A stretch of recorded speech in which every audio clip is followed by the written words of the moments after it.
Otajon, Oyijon, bugun sizlarga yuragimizdagi eng samimiy so'zlarni aytmoqchimiz. Siz bizni dunyoga keltirdingiz. Mehr bilan ulg'aytirdingiz. har qadamimizda qo'llab-quvvatladingiz.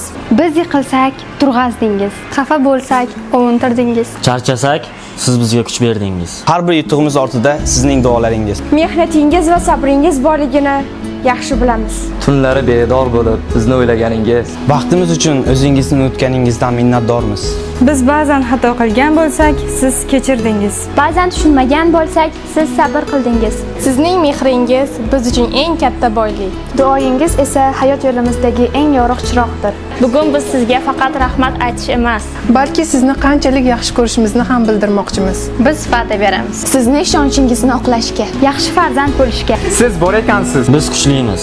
Siz bor ekansiz. Hayotimiz mehrga, ishonchga va baxtga to'la. Sizni yaxshi ko'raman onajon. Biz sizni juda yaxshi ko'ramiz. Mehringiz, Duoyingiz, sabringiz, Va bizga qilgan barcha mehnatingiz uchun chin yurakdan rahmat. siz bizning eng katta Baxtimizsiz.